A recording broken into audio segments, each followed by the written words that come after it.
for the Asia Pacific region. Once again, this is our fourth match of the day between Staz and Shaxy. Thank you for sticking with us through that slightly longer break, but we are now ready to dive straight into the games, Gia. Between, again, I think we can say a relatively standard lineup for both of these players. Yep, we're always seeing Demon Hunter Warrior. What really stands out to me is how the bans have shook out. For Shaxy, the Warrior banned away. Sorry, it's both Warrior. I don't know what's wrong with me. I thought that was a Demon Hunter symbol for a second. I need to start wearing my glasses again. Yes, it is just going to be a true mirror in terms of the classes. As far as archetypes go, we usually see the most deviation in Rogue, or innovation, I should say, at least on Shaxy's end, playing things like Questing Adventurer, but he has opted for something a little bit more standard in the Stealth package. Yeah, I'm glad that Shaxy is, to an extent, reining himself in a little bit. I think he can start to run a little bit wild with his more elaborate schemes to start taking games.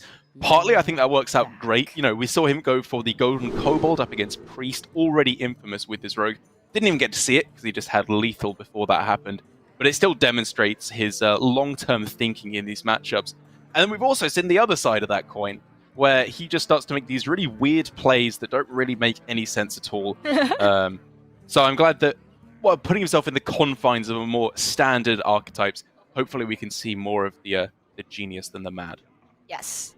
The archetype of this rogue, I actually struggled to face it because at first I was seeing double Spire Mistress, double Skyvateer. That screams stealth to me, but there is no actual Greyheart Sage in this list. Instead, he's opting for 3 drops that I would consider more of tech inclusions: double Blowtorch Saboteur and double Shadow Weaver. This just looks like a rogue that is tech heavily to beat Demon Hunter. Yep, and I think that's a very decent way to go because it's one of the matchups that I think is on the cusp, hovering right around 50-50. And given that Blowtorch is just not that bad of a card, and when you're playing the non-secret variant, you have a little bit more room to work with in terms of the cards you're putting in your deck. I like the strategy that Shaxy's going for here. Derek, I think the cat is repeat offending. Look at his camera! It's back! Oh, you know what? I can already see the meme brewing of Shaxy screaming across the table at his cat, and his cat just sitting there. Oh, Glowfly available for Staz as early as now. But honestly, it doesn't look so bad if he coins it out. Coining it out now means that he only has 4 Glowflies available. So it's maybe not that strong. Only takes a backstab and 1 other removal spell for Shaxy to deal with the majority of it. So I think Staz can actually remove the expensive hero power, get it out of the way, go Glowfly next turn. Yeah, again, you have to be considering all your turns. You can't just be going for 1 power turn and hope that gets you there. Especially when it's not that much of a power turn, to be perfectly honest. Only 4 Glowflies is not game-winning. We've seen time and time again. Agreed. Really like it from Staz. The patience, like Shaxy's cat. Can't wait to come back onto the screen. It was gone for, what, 2 weeks? And now it's made its triumphant return. I mean, I wouldn't be surprised if at the end we finally get to see Shaxy's webcam and it's just like in the shape of a rat or something, and he's just been baiting his cat the whole time. We saw there Shaxy had the option to just go Praise Galakron plus Edwin, but I think he's rightfully holding back for a much bigger Edwin next turn. If even 1 minion sticks, he can go Praise, Lackey, Shadow Step, Lackey, Edwin. Right, I mean, holding back on the Praise here is a very, very obvious play to us. Obviously, Staz doesn't know anything because he doesn't know that the Praise is in hand, but full mana utilization, stepping the Lackey, praying that you are able to get a Kobold Lackey as well. Oh! And you are looking at an insane turn here from Shaxy. Oh my god. And if this is a Kobold Lackey, that is just quit from Staz, but it's not. Not quite, but not quite. Is still so huge. He can remove 3 of those Glowflies, build up a huge Edwin. Huge. On wings of evil. Yeah, you're never deviating with Seal Fate here. I think removing 3 should be enough.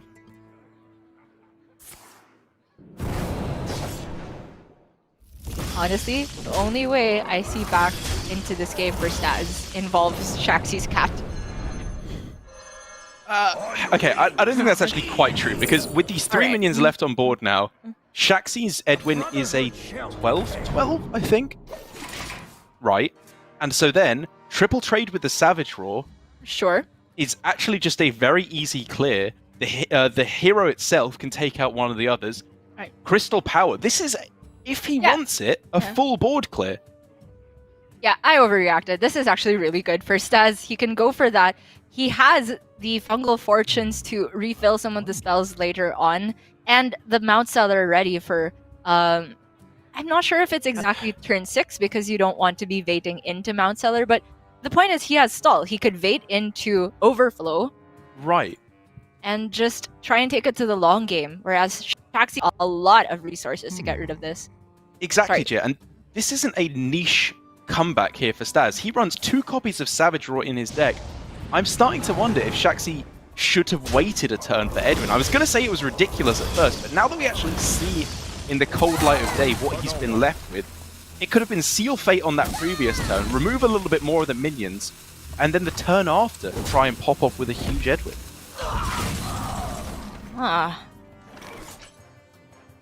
You bring up a very good point. I am usually on board with going for the biggest Edwin Me as quickly too. as possible. 12-12 seemed really strong. I want double Plague of Madness. Not particularly strong at the moment, but that could deal with a taunted up Mount Seller where Staz was not expecting it, especially since Shaxy is not running the secret version. Staz won't be so scared of playing into Blackjack Stunner because it's not there. I mean, even then though, Jit, it's still looking to be an insane Mount Seller in the next couple of turns. Yeah, no arguments here. Yeah. You could just overflow now, and all of the higher cost spells that get reduced to 0 post 7 mana are available to be drawn. And at the very least, he's got Moonfire. Upsides for Fungal Fortunes and Rising Winds for draws instead. I'm not actually so sure. Versus an Overflow. Mm. The ups and the Innervate. That's the only big one I can think of. waits for no one. I mean, with this line now that he has the overgrowth, as well, we could see a very powerful Mount Seller coming down the next turn.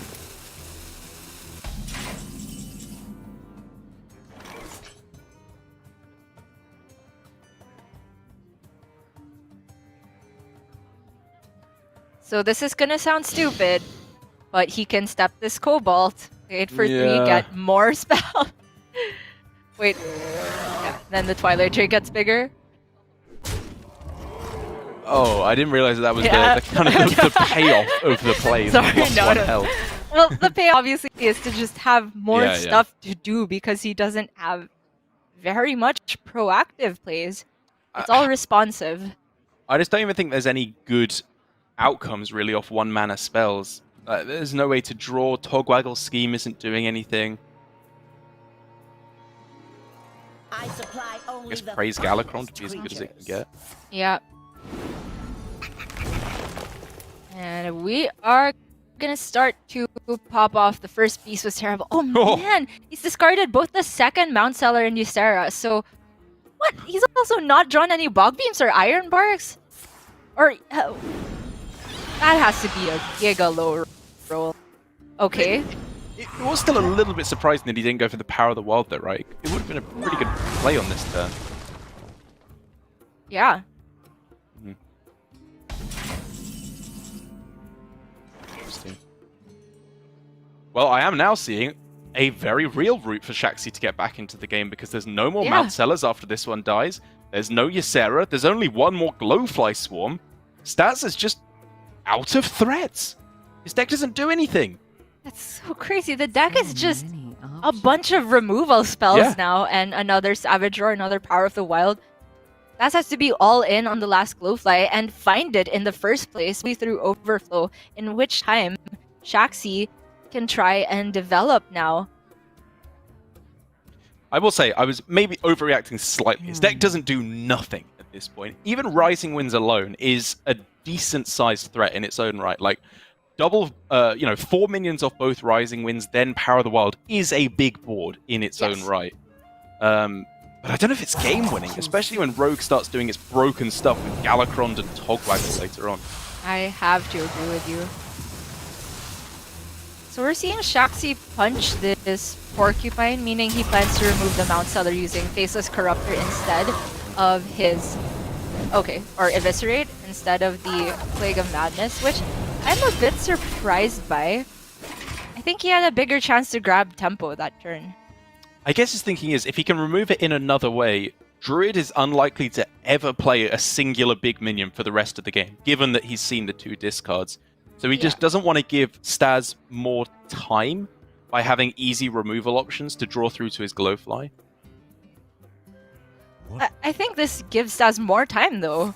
If he had just gone for the Plague of Madness, even just with a Shield of Galakrond, yes, one between the Twilight Drake and the shield dies to the dagger, but you're still maintaining one. Staz takes the damage, and you develop more tempo. That's fair. That's fair. Yeah.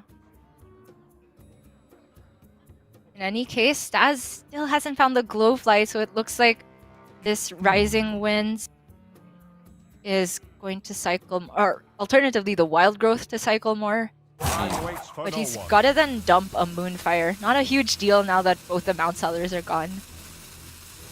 I think you're right. He really wants to be using all the Rising Winds possible for development instead of card draw. Okay, here's one.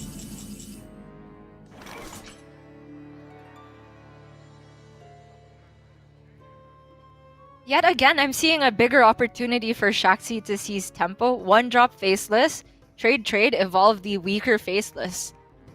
Mm-hmm.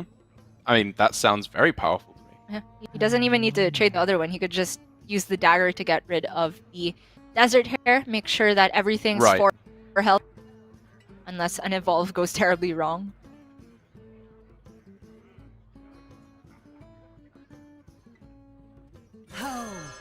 I just think as long as Shaxy sees his board so that he can value trade against any 2/2s that come down, he should be in a great spot to win the game.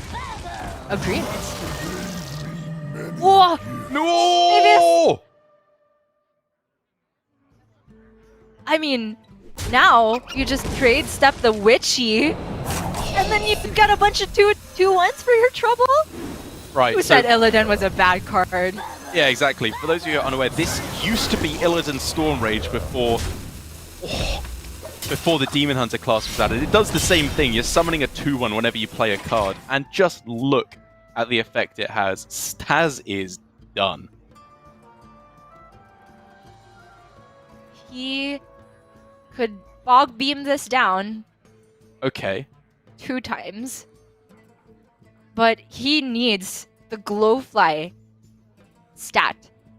Yeah. Just the Rising Winds, I have a hard time seeing how that gets there. Granted, he could go for something very extreme.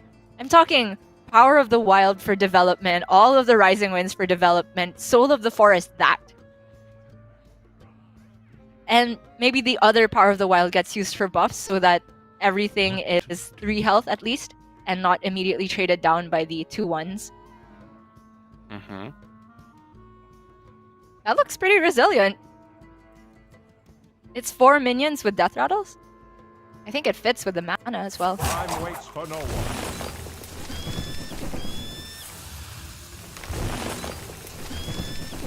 Sorry, it's gonna be 3 We can get 3 minions, minions. right? Yeah, if he goes for the buff. My bad.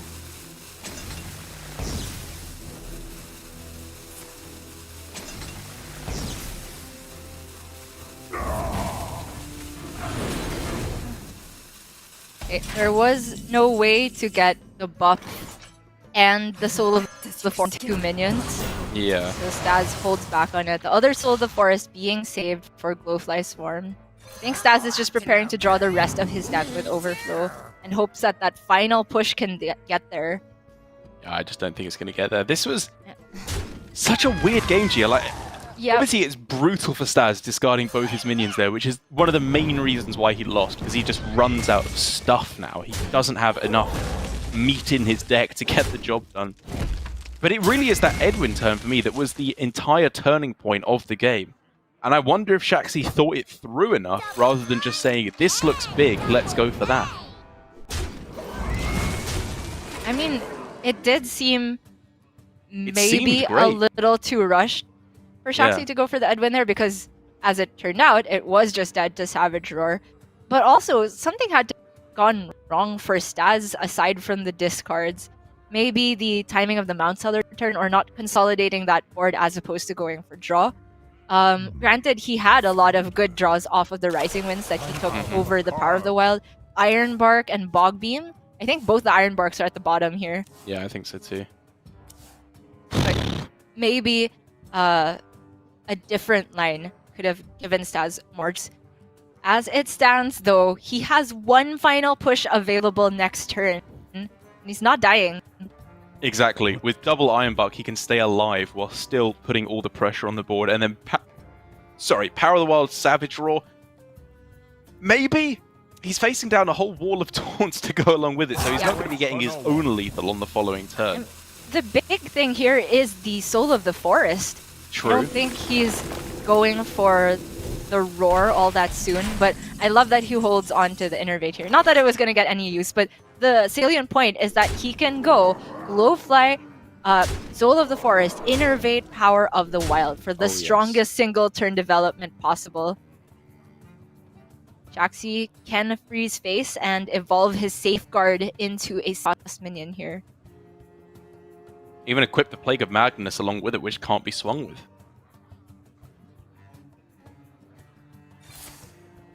But if he equips the Plague... Oh, right. If you freeze Staz here, makes Freeze a lot the of face, sense. yeah.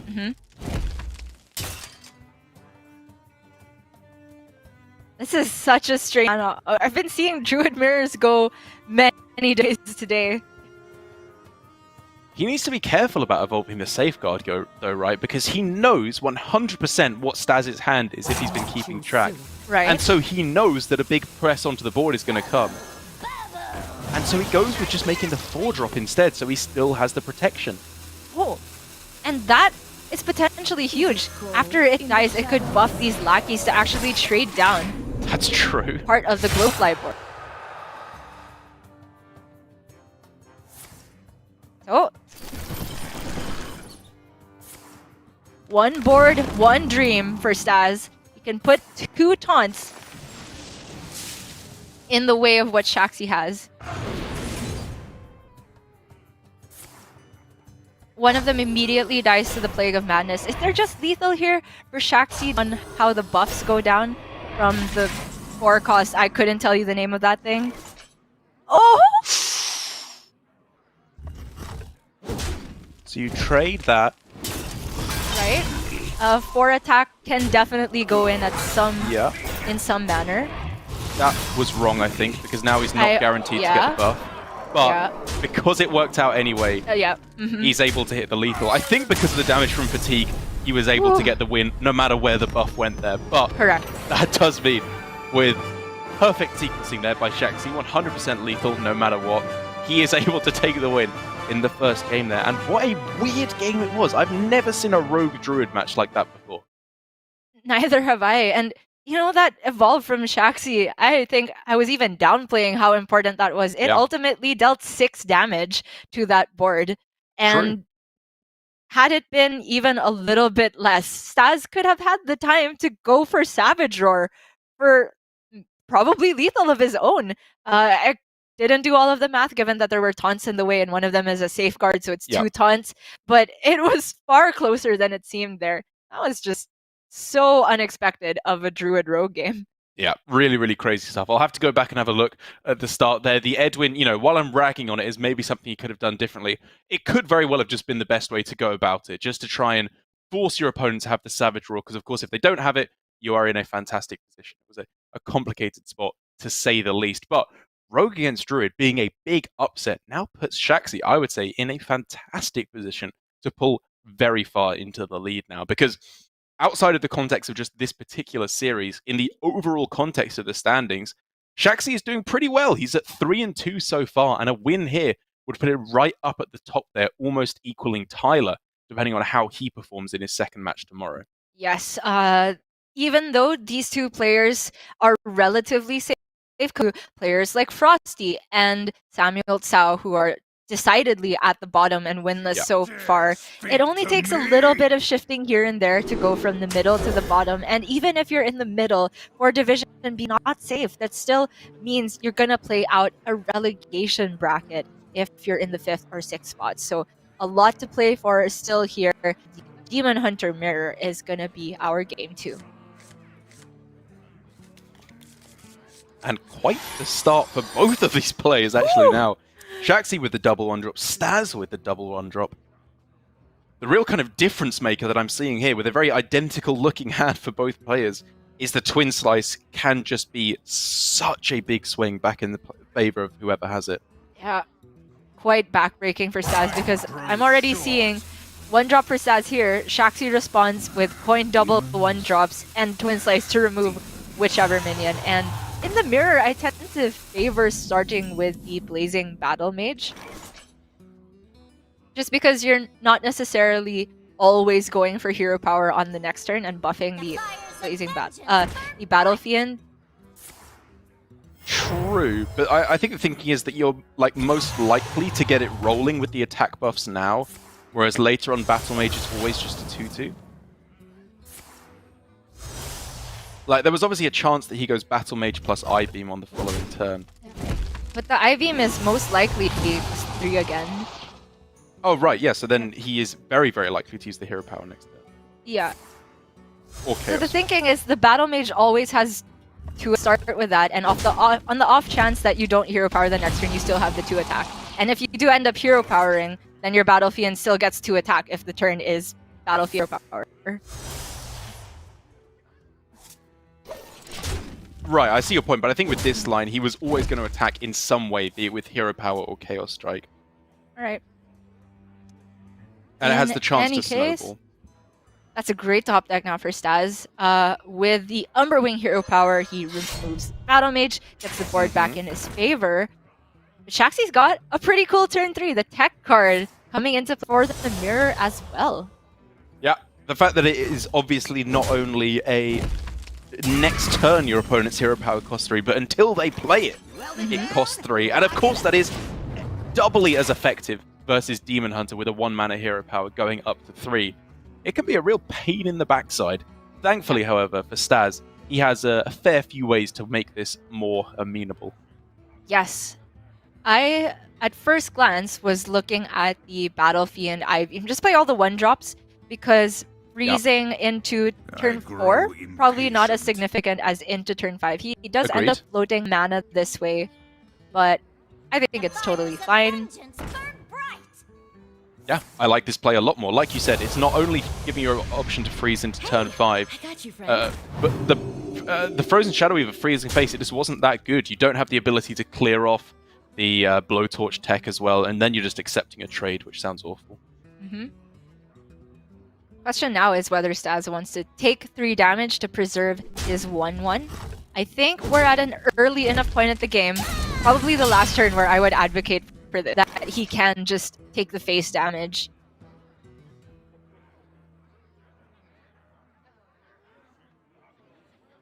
It is one of those points where the Kayn gets played, but it doesn't feel great to trade into anything if it is the play. So Shaxy's gonna go for development of his own.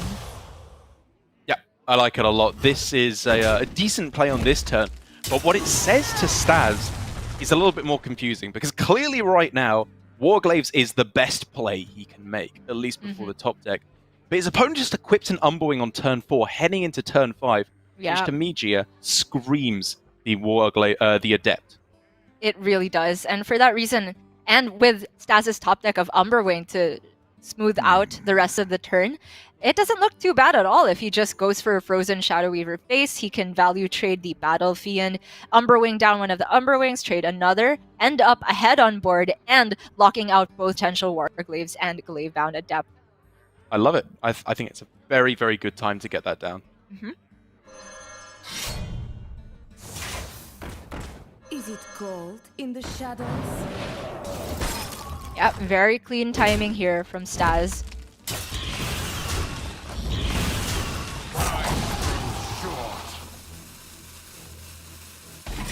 And already for Shaxy, It's looking like he's gonna have a tough time wrestling back the board, so is it now just the face plan?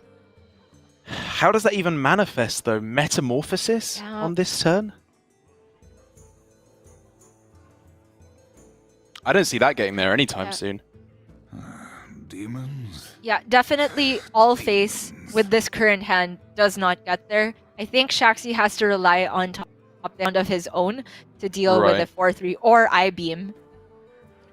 Or Kane trade on this turn, deviate from the face plan, and instead just hope that you can get the cards you need to win back the board.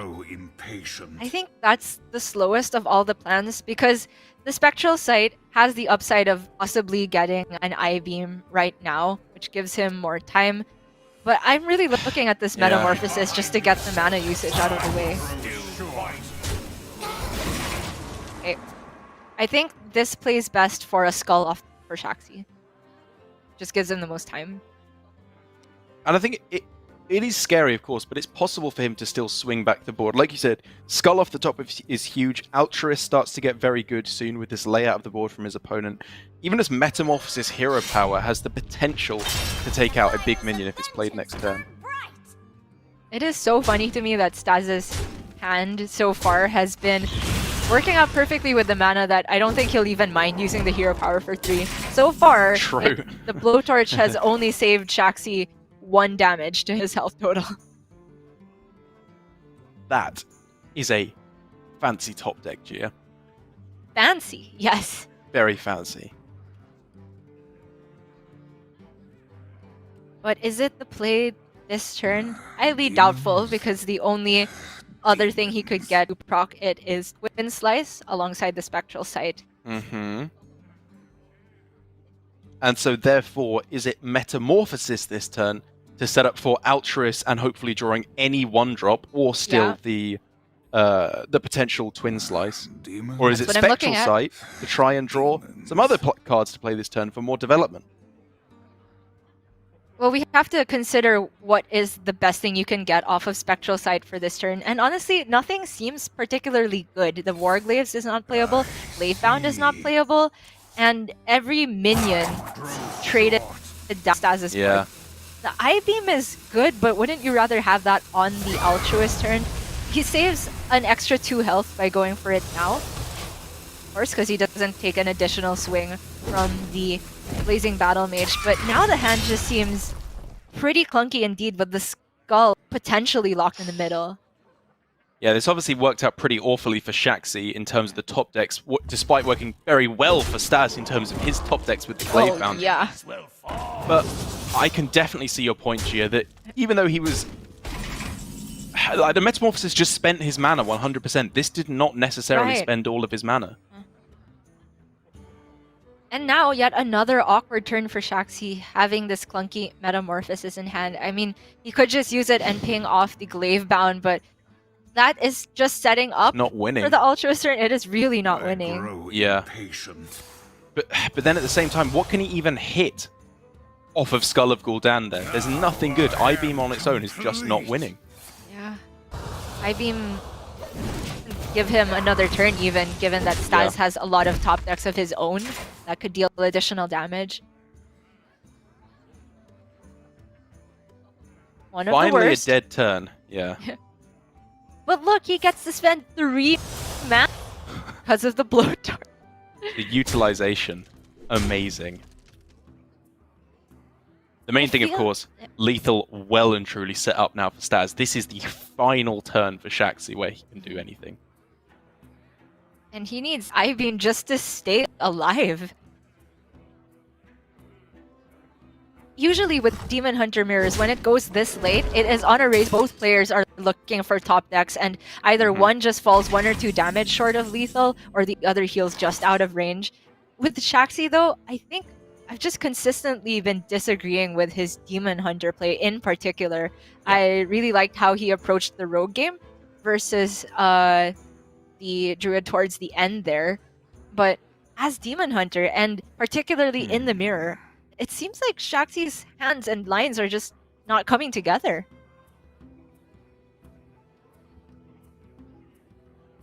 Yeah, I'm fully behind you on this one, Gia. I think just one of the things that you have to get fancy sometimes with the Demon Hunter mirrors. There are a lot of tricks you have to learn, but you also have to remember the Hearthstone fundamentals. Spend your mana in these tempo matchups. You need to be making sure that you're not left with clunky dead heart cards in hand. Otherwise, you're left in situations like that where on the turn he went for Spectral Sight. Yes, he could have found some things that would have pulled him back into the game, but for the most part, it just leaves him in a situation where he's floating a lot of mana. And I think this is something that is specific to Demon Hunter that I really like. I think more so than other class, it rewards and punishes the way you plan out your following turns. It can leave you with such a hand that feels so unplayable and full of expensive things if you just keep playing for this turn. It really rewards holding the coin for the right time, when you time your card draw, and of course, Outcast as a mechanic rewards planning. And I think that is really cool design from a new class. It does feel very distinct from the other classes in that regard. It really does. And it felt like Staz had the better of his opponent a little bit there in the mirror. But now, with his remaining two classes of the Rogue and the Druid, I think that the Druid is probably going to be the weak point here for Staz. Very possibly coming down to a mirror yet again, as we've seen quite a few times already here in APAC Grandmasters. But for Shaxy, at the very least, I think the Demon Hunter, despite his play that we've disagreed with him a lot on, I think can still get an easy win here. Right. When you're fighting against Druid, for example, there is a lot less room for fanciness and tricks. A lot of the time, it is just playing your curve in the here and now. And the long-term planning won't always get you there if by that point the Druid already has Mount Seller, etc. So I think Shaxy's in with a very good shot. Kind of disappointed there that we didn't actually get to see the Urzul horror from Staz. I only just noticed it even in his list at all. It's quite a cool inclusion to go for instead of the Crimson Sigil Runner. One for another day, I suppose.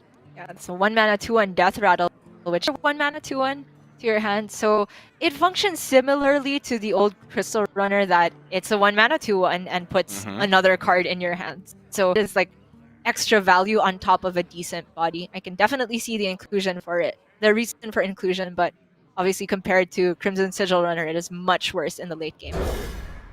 Shaxy with a weird hand here, Gia, because Altruist Twin Slice is potentially a very, very strong combo up against Druid, but it is a big deviation from the line you were explaining earlier on of just tempoing out as much as possible.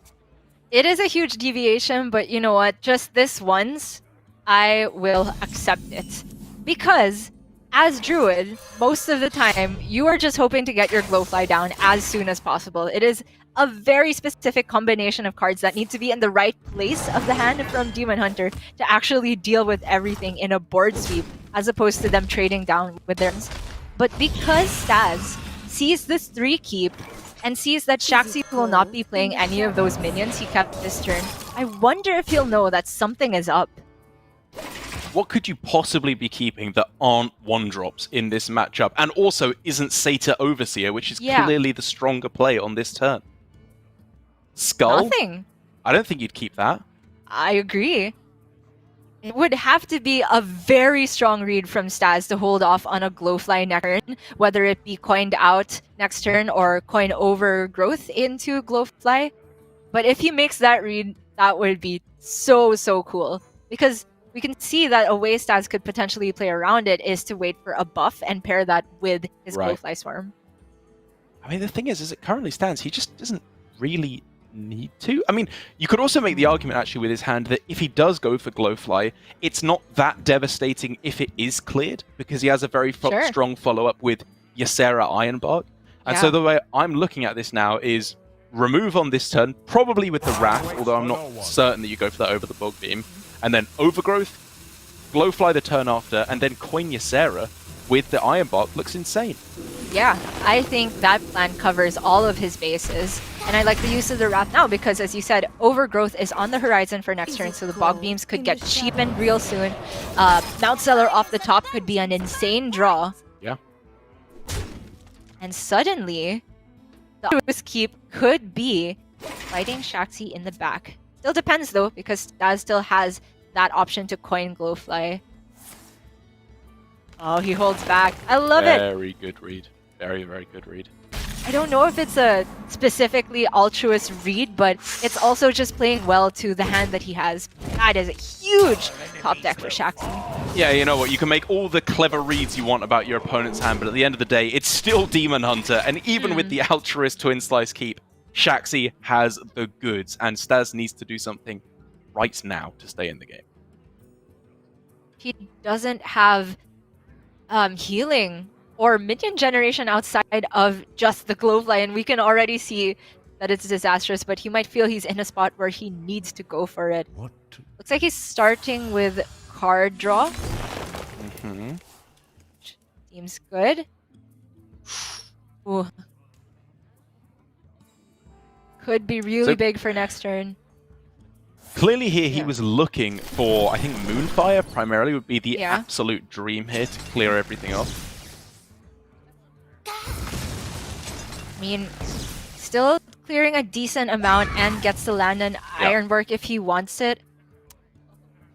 I think you have to save it. I think if he's actually going to win this game, he has to go coin Ysera Ironbark, then the overflow afterwards. Strangely enough, though... Oh, this actually doesn't even help against Altruist because... What? Oh my goodness! Yeah, this does not help. Yeah, even without, Shaxy could have just face tanked it, but now the face tank damage goes to Staz's face. We're just looking at very close to lethal. We're looking at 1 off lethal. 1 damage off lethal. It's difficult to call out Staz for making that a misplay with the Ironbark, because if the I-Beam wasn't there, he would have saved a little bit of damage. I still do think, however, I mean, maybe because he's got the hard read on Zephyrus, sorry, not Zephyrus, on Altruist, that he can't go for the Ysera line anyway, and he would have to deviate to an overflow. And again, it does come back to that read of what you were saying. 2 cards kept that haven't been played. It's got to be Altruist, and Staz is playing to that, almost to a fault. I mean, I don't think any line he could have taken beat the way Shaxy had both the threats. I don't think he had a slow turn on curve ever.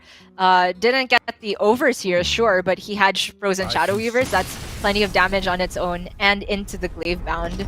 And as we predicted, Shaxy with a much more with it Demon Hunter plan there. I think we liked a lot more of what we were seeing there. It was following the 2 principles very well. Primarily, curving out, he still had a lot of the pressure gear, but also having that strong deviation, which is like kind of the one acceptable thing you're allowed to do apart from curving out. Yeah. It happened that Shaxy also just rewarded him, despite keeping cards that you wouldn't want early on. It's fair to say that Demon Hunter top decks are of a pretty good quality. The only super heavy ones are 6 cards, the Metamorphosis, the 7, including Metamorphosis, Warglaves, Glavebound, and the Skull of Gul'dan. So it will just be a pretty tough loss for Staz there, but I can't say he should be particularly upset about that one because in most worlds, Demon Hunter does just get that win against Druid anyway.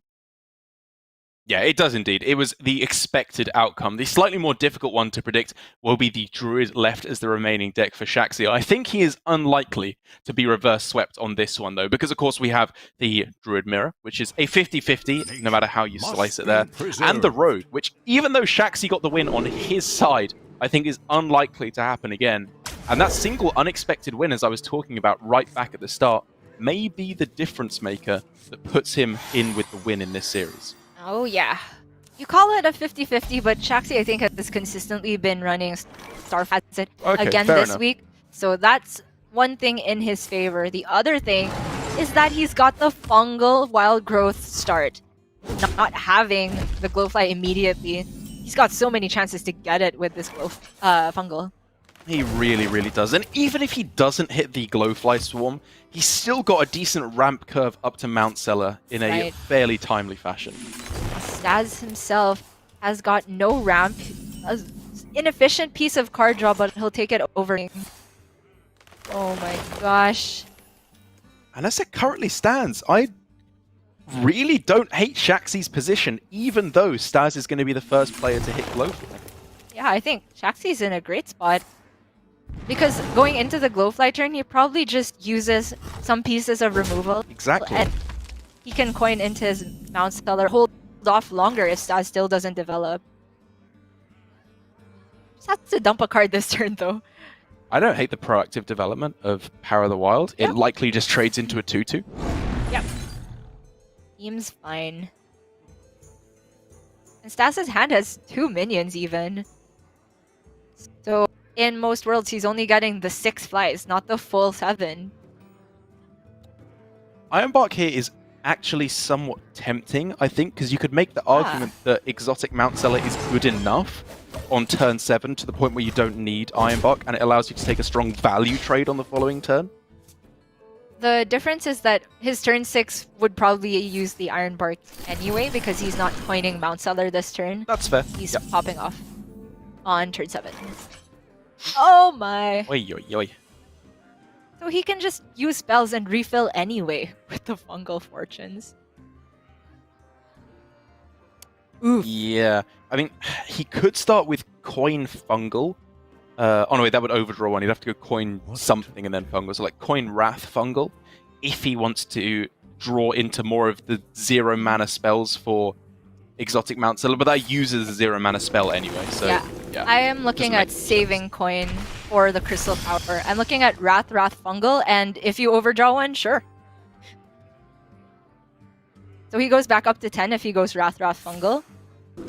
You trade down 1. In most worlds, you're just overdrawing 1 card, still have a bunch of spells to go off with next turn. I like it a lot. Or you could just use... Time waits for no one. Oh, sorry. Those, of course, still cost 3 right now. Yeah, I think you just hold here. Absolutely. Insane. Yeah, it's looking great for Shaxy. It's one of those rare moments where the first the first Glowfly Swarm doesn't actually win on the spot. Not by a long shot. But does the second one make a difference here? Oh man, there's an opportunity also to go for What to do? Soul of the Forest plus buff. You deal the 9 now. Mm-hmm. The problem with the buff is that everything is still within range of Bog Beam. I wonder if it's ever even just Power of the Wild for a minion plus Soul of the Forest. And just give yourself the best chance for Savage Roar next turn. Yeah, I like the line from Staz. It's very close between buff and additional minion, which cover because of the Death Rattle. But I think he's got the right mindset for this. Exactly. If this isn't a particularly defensive Mount Seller from Shaxy, or he only has 2 or 3 spells, then maybe this can come back. We can clearly see, however, I just don't think there's any way that Staz can eat his way through this Mount Seller turn. Just 3 pieces of removal and a taunt. That is so ridiculous. Backbreaking for Staz. Even with these garbage minions, it's still insane. Yep. There's a situation where you definitely taunt the Mount Seller, I think. Is it definite? Because it protects against Savage Roar, killing it off if you go the other way. And if you generate Zigzaw as your last minion anyway. Well, my thinking is that if all of the minions go into the Mount Seller, then you have all the others for a bigger Power of the Wild. But then the Mount Seller regenerates. Yeah. Either way, if Staz doesn't many minions or doesn't clear the Mount Seller, he's just dead. There's punishes going from either way. And I don't see a particularly strong Mount Seller of his own. But he's got 2 shots at Diving Griffin. Mm-hmm. Oh, sorry, 1? He's at 7 mana? What Ah. to do? The 1 Griffin doesn't even get there.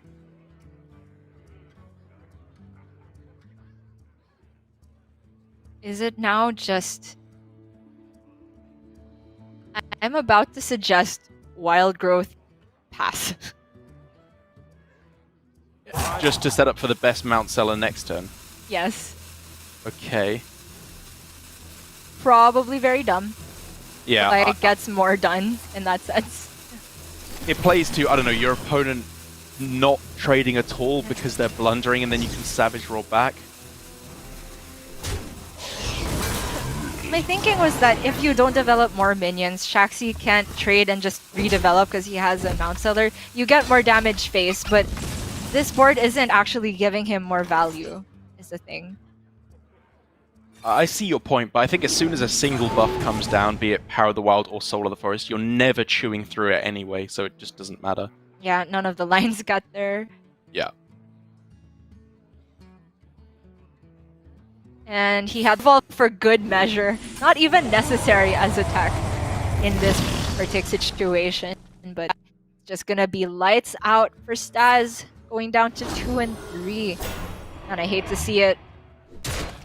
Really hate to see it, and he starts to put him on par with the players much lower down in the bracket. Dawn, who was right down at the bottom a couple weeks ago, has managed to claw his way back up with a important couple of wins in his last few matches, which means he is now on par with Staz at 2 and 3, whereas Shaxy right up at the top now, overtaking Tom 60229 and potentially Tyler as well, depending on how their match goes later on this week. Very well put, and Shaxy manages to take the series without any further interruptions from his cat. He's now just put himself at a positive score. That's pretty insane given the lackluster start that he had, and any additional win that gets him farther and farther away from the guaranteed relegation spots is huge. And now he's in with a good shot of dodging the relegation potential zone altogether. Yeah, exactly. He would have to come within the bottom half of the division to be even worried about relegation whatsoever. And now up at 4 and 2, he's looking to be in a very good spot to not even worry about that. As I think overall, we can agree Shaxy deserves to be at the top, at least at the top of Division B. Consistently, I think we've seen these Demon Hunter lines are the ones that we disagree with the most. But with every other deck we're seeing him play, I like a lot of what we're seeing.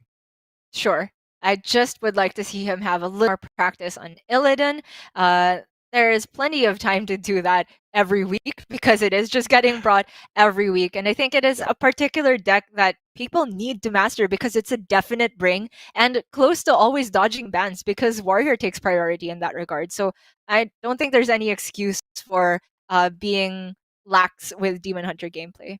Yeah, just tightening up his play a little bit, and Shaxy is a real contender to still even get through to the top, to the playoffs potentially. If he finishes at the top of Division B, it would be exciting to see if he can get there. But first of all, Gia, we have to take a trip down to the bottom of Division B. Taking a look at the schedule, we can see that our next match is going to be Frosty versus Samuel Sao. And these are our two players, Gia, who are still yet to get a single win in the round robin. Finally, one of them has to get a win here. Be it Frosty, who goes up to 1 and 4, or Samuel Sao, who goes up to 1 and 3. That is, I guess, a silver lining, but oh my gosh, how brutal will it be for the player that actually goes down here? Because this is Division B. If we were saying for Kin, at 0 and 5, it's only that he ends up in the relegation bracket. If you end up 0 and 4 in Division B, it's almost guaranteed that you get relegated, period.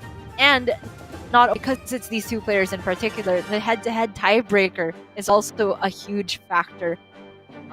And it is going to be one of our two Priest players in Frosty. So I'm always excited to see whether